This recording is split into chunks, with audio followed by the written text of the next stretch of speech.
Welcome, students. We're going to take some notes on the civil rights in the 1950s. We will take other notes on the 1960s and 70s, but this is the beginning of the 1950s civil rights notes, the beginning of a movement. Let's begin. Desegregation, that was the focus of the early civil rights movements. In 1948, Truman would order the desegregation in the U.S. military and the civil service. This was pretty important because Truman had become president in 1945, and so he was up for election in 1948. When FDR had died, he had become president, and so this was his first actual election. And he needed the support of the South. However, he knew that if he were to do the right thing and desegregate the military, he might lose the South. And so this decision, that was the right decision, almost cost him the election. But thankfully, his right decision was honored, and that he was elected to the presidency for another 2 terms. 1950s Sweat versus Painter became an important court case because this declared that state law schools must admit black applications. Previous to this, a lot of universities and states did not allow that to happen because there was this feeling that if schools are desegregated, then African Americans and whites will become friends, and then interracial marriage will happen. And so there was a slippery slope that was a fear of many Southerners. And so Sweat versus Painter was pretty important in that it allowed for law school members to be African American, but also that this could also have an impact on the civil rights movement, as African Americans could learn the law and be able to defend and arbitrate for their cause of civil rights. Then we have Brown versus Board of Education, probably the most important Supreme Court decision in American history. This overruled the separate but equal policy, which was another court case decision in Plessy versus Ferguson. During the Reconstruction period after the Civil War, Plessy versus Ferguson had seemed like a good court case that said if there is segregation, separate facilities, they have to be equal. And so that brought a feeling that that would honor African Americans, that they would have facilities that would be equal. However, in this court case, it showed that separate facilities are inherently unequal, especially when it comes to education. And so this would have a very big part in integrating schools across the board, as states would try to resist integration of schools. The federal Supreme Court would order that the states had to integrate schools. There were some Republicans that were against the integrating of schools at the federal level because they wanted the states to have that power since education is at the state level. However, this was such a needed movement to desegregate schools that sometimes the federal government does need to step in to protect civil rights.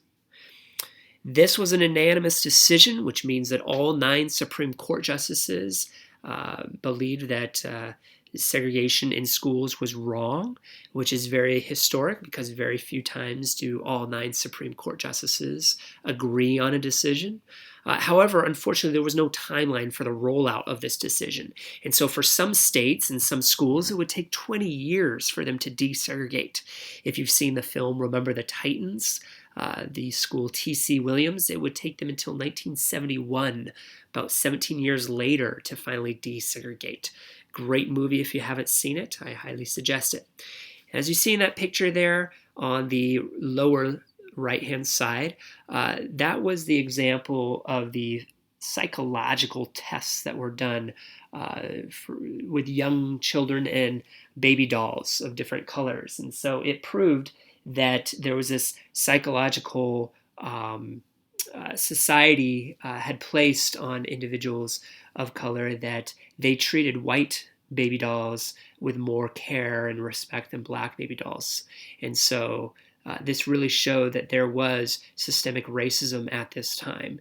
And we still see this type of thing played out today, whether it's in Hollywood or TV shows, where oftentimes it is the white individual that's the hero of the story, and then you have some token African American or black sidekick that plays just a minimal role.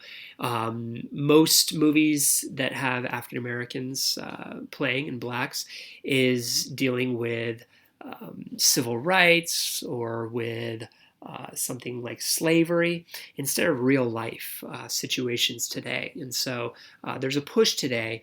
The film Black Panther was a great example of where African Americans can play roles just like whites. And so it's important to not just have white baby dolls and white Barbie dolls and white superheroes, but to also have superheroes of other colors so that there's not that psychological pressure that causes young ones to value white versus black.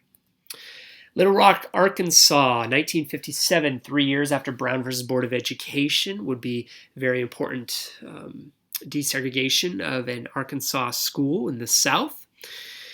The Little Rock Nine was the name given to the 9 African American individuals that would desegregate the high school in Little Rock, Arkansas. President Dwight D. Eisenhower had to intervene by placing the Arkansas National Guard under federal control because the governor had tried to use the National Guard to keep them from attending school because the governor of Arkansas was racist and didn't want segregation, or wanted segregation, not to desegregate these schools. And Dwight D. Eisenhower also had to call in the 101st Airborne, the same division that parachuted behind the enemy lines at D-Day, and the Band of Brothers, 101st Airborne.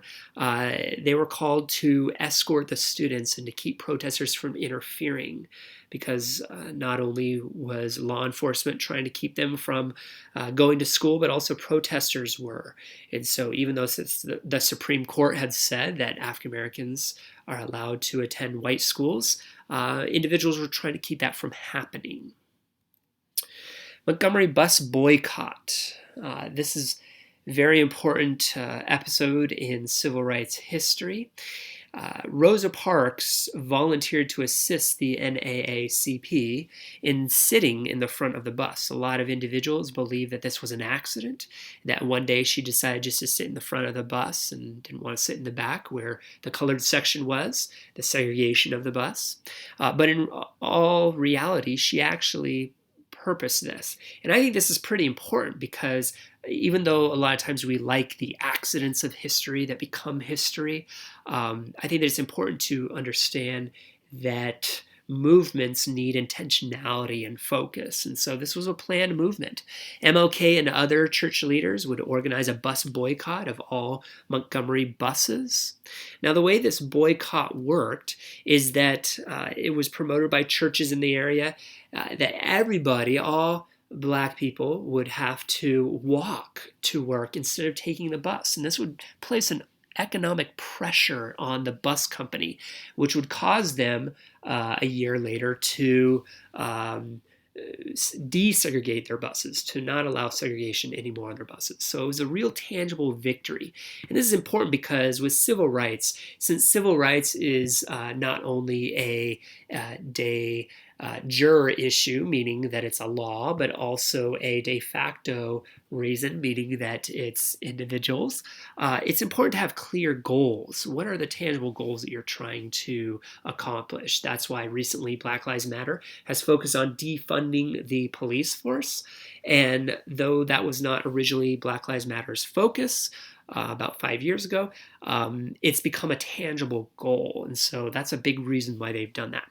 Eventually, the Supreme Court would outlaw bus segregation the following year. And so this was not just important for Montgomery, Alabama, but also for the entire United States. And this is where the young Martin Luther King Jr.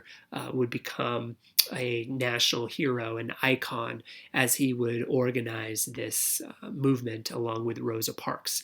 And I think it's also important to note that Rosa Parks' intentionality, that she counted the costs, that she was a martyr, so to speak, that she allowed herself to be arrested, humiliated, so to speak, for the cause of this movement.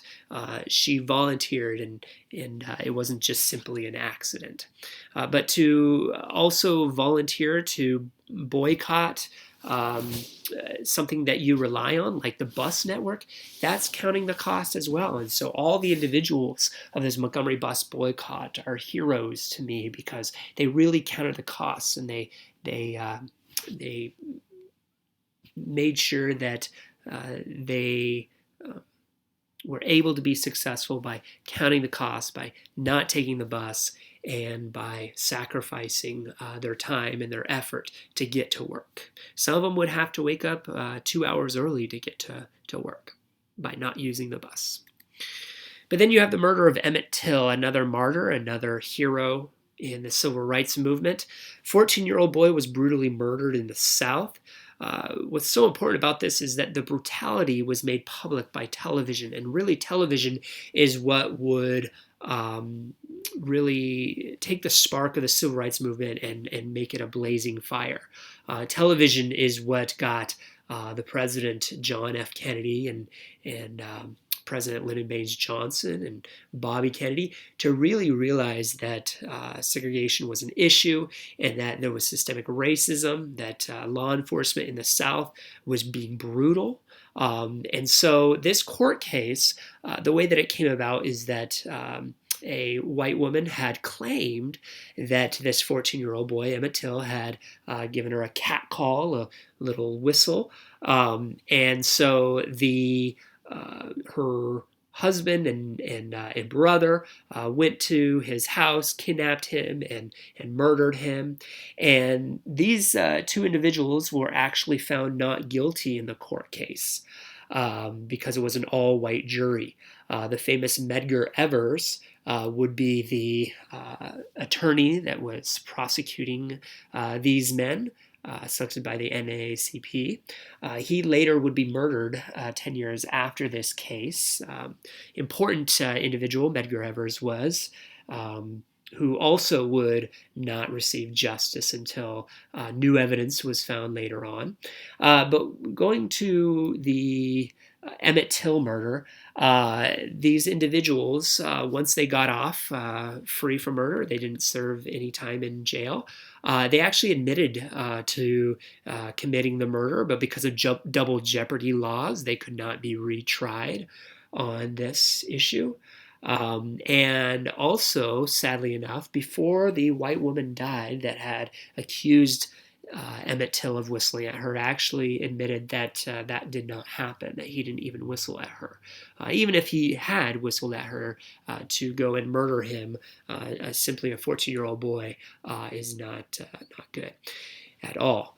And so this court case was not just national, but internationally recognized, and his death would really cause a lot of individuals to sympathize with the civil rights movement and with the need to call for reform. However, as you can see, in 1955, very little would happen until about 9 years later with the Civil Rights Act of 1964.